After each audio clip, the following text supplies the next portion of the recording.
I have, as you probably know, have become an MEP representing the UK Independence Party, the South.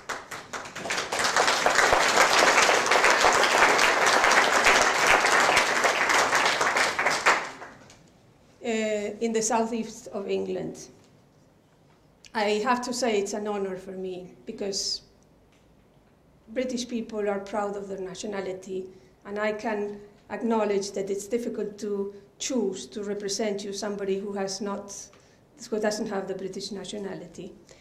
But this speaks very highly of the British people because they have chosen somebody who has fought for integrity and honesty and have left aside the nationality issue.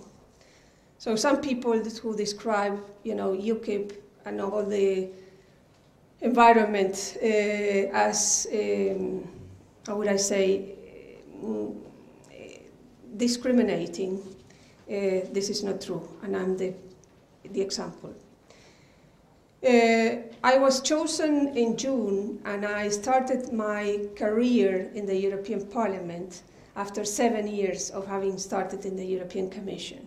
I can tell you it's a very special experience. It's special for me to walk around the streets of Brussels, where I stayed for 3 years, sometimes working, sometimes fighting, and sometimes being followed because I tried to expose what was going on in the European Commission. Last month, I had my first meeting with the Budgetary Control Committee, where I am a member, and I was supposed to be appointed Vice President of this Budgetary Control Committee based on a formula that they use always, which is the Hunt formula. And it was really incredible to see the two biggest parties in the European Parliament, the PPE, the European People's Party, and the Socialist Party, ally to vote me down. And I was voted down. Now, these people think that they have done a great deal. And I think they are very silly. Because if I had been in the management, I would have been forced to go on the consensus style that they have, and would have been forced to agree to what they wanted to decide. Whereas being out of this management committee, I will be able to put all the pressure and the questions that I want to put. It's difficult to summarize my story. There is a book that I have written, and I'm not trying to publicize the book, but the book is written from a very, very human and personal experience.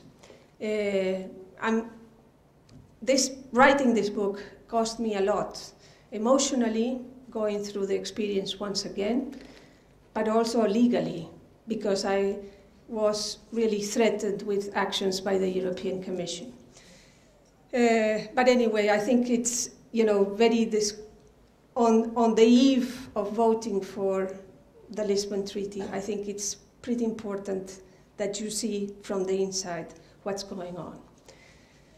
I would like to refer a bit to the Irish economic situation.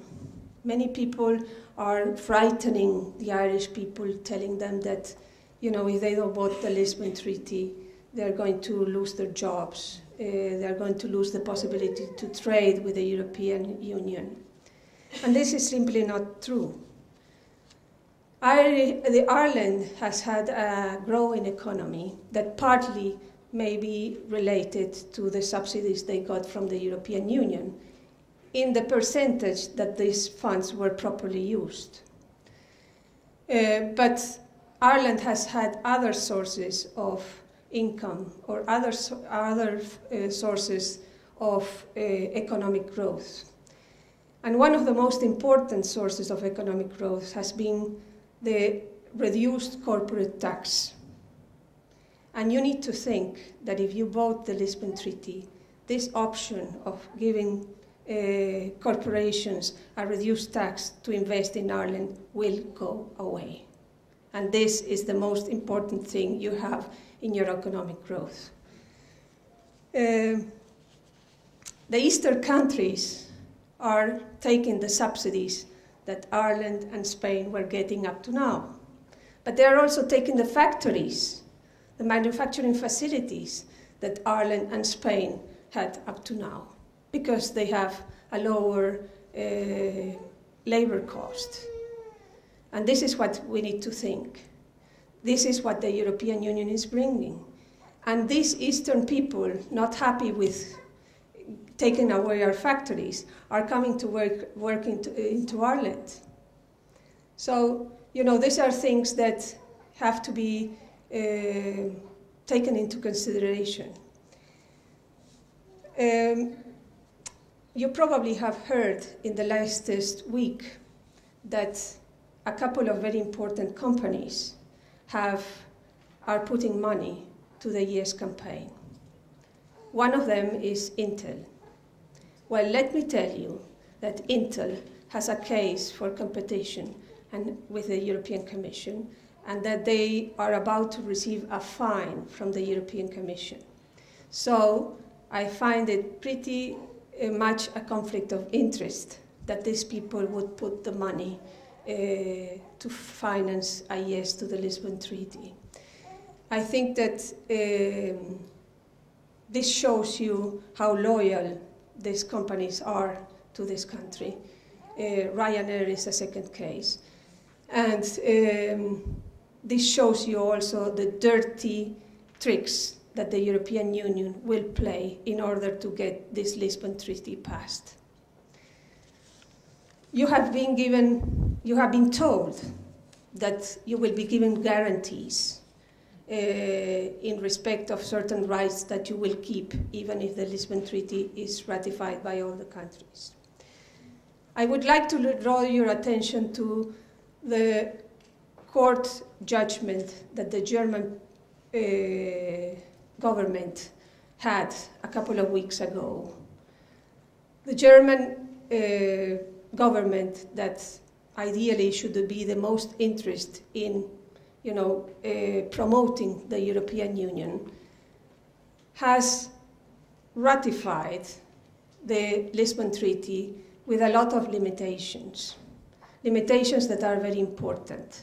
They have said that they are not going to accept any intervention in their taxes. This remains part of the national responsibility. They have said they are not going to accept intervention on their social affairs, social and welfare. And these things are part of the things that Ireland should be also looking to keep in under their national responsibility.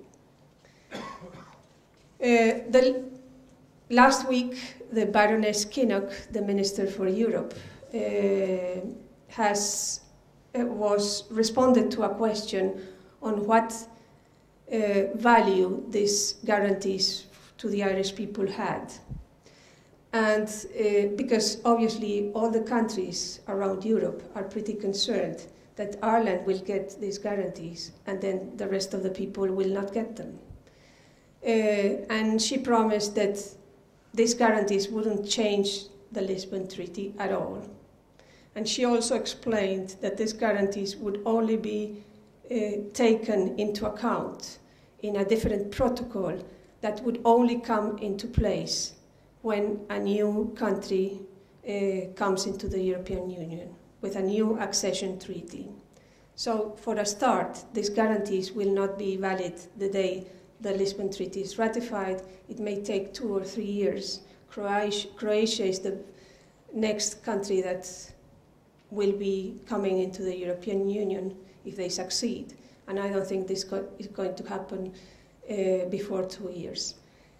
So these promises or these guarantees are promises that are not worth the paper that they have been written on, and are only used to sort of convince the Irish people that they need to rethink the decision that they made 1 year ago. I think the fact that they are asking the Irish people